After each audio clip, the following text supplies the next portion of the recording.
Hey all, Kunik here, back with another D&D horror story. In this video, we run across a player that has watched a ton of Critical Role and is trying to get into their first campaign, shall we say, without tempering their expectations. Anyhow, let's get started with the story and roll for initiative. The tale begins when I, the substitute DM in the title, got a call from a coworker. He had a game that was going to happen in a couple of hours, with some brand new players. However, his wife had just gone into labor early, and he knew the two newest players were super excited, and he didn't want to just cancel, and he knew I had a one-shot I was wanting to play test. His roommate was a player at the game, and they had already ordered pizza. Would I be able to do a one-off?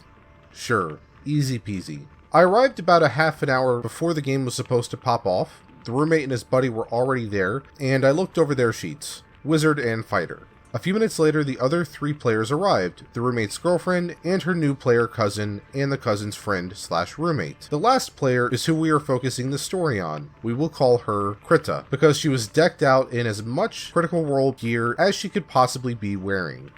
Cool, I love Critical Role. I asked to see their sheets.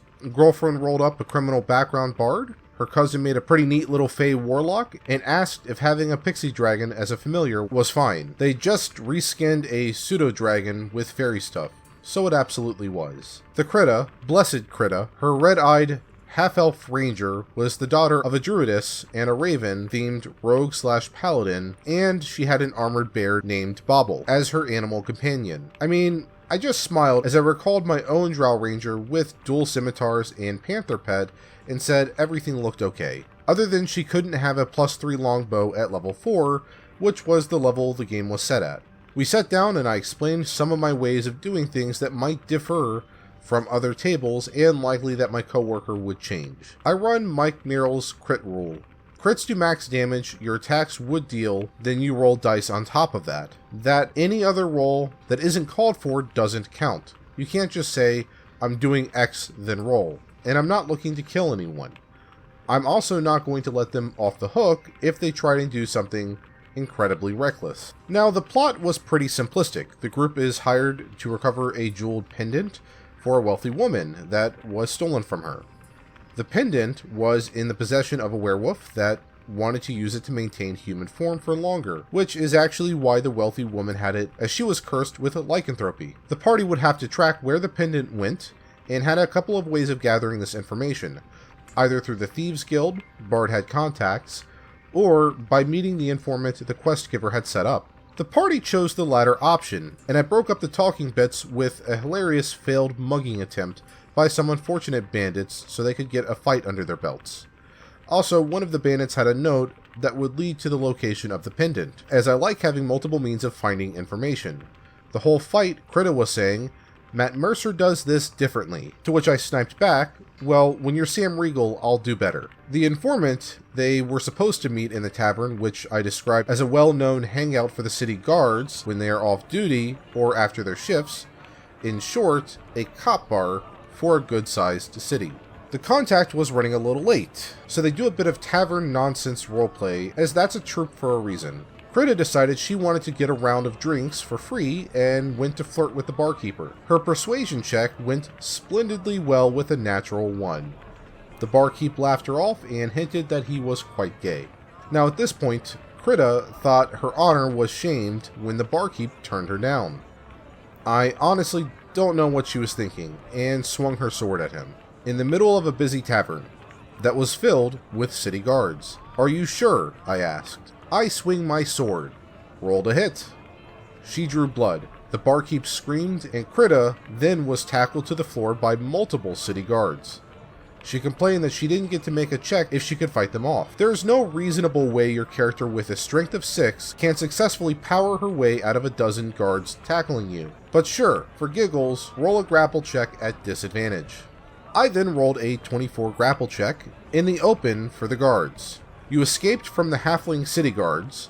All other guards pin you to the ground and started to force manacles on you. My bear attacks them. At this point, the OG DM's roommate steps in explaining that this is a very bad idea. Purely based on the numbers involved, just to get arrested, and they talk to the guards and make things right. Bobbles wouldn't allow anyone to touch his mama like this. He'd attack. I tell her the guards in this town seem pretty well armed, and that they won't show mercy to the bear attacking them. I tried to emphasize as best I could, the guards won't show mercy. My bear attacks. Okay. 1/2 a round later, her bear is dead, because 34 hit points is nothing when there are a dozen guards taking swings at it. Critis screams out in agony, demanding to know why I killed her bear, that Matt Mercer would never have killed her baby, that I'm the worst person ever, and that I must hate Critical Role, and that I did this on purpose because I hate Critical Role. At this point, I admit to her that I actually ran one of the NPC Twitter gimmick accounts for a while. Terry and Darrington's, actually. And I love Critical Role.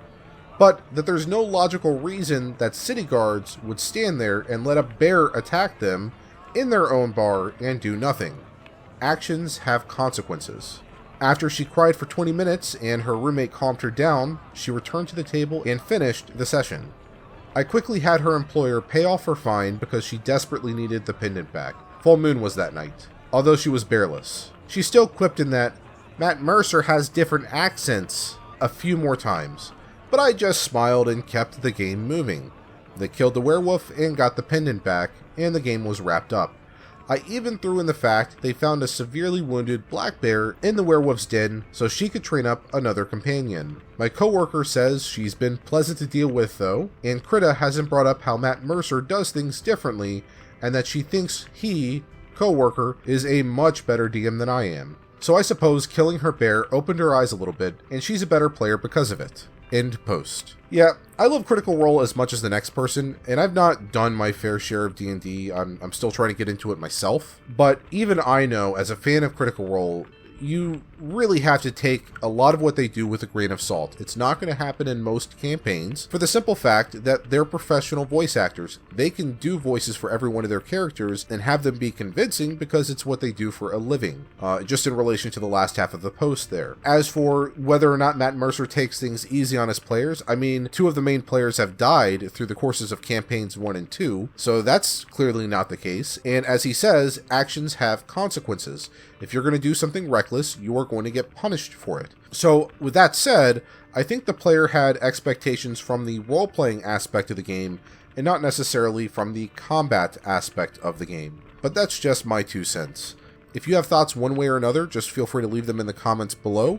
I think there's a lot that could be said regarding Critical Role's impact, as well as the other D&D podcasts on the game as a whole, and certainly everyone else in the comments of this post have their own opinions as well.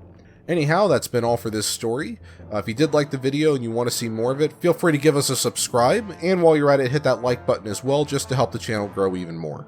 Alright, have fun out there, and keep role-playing.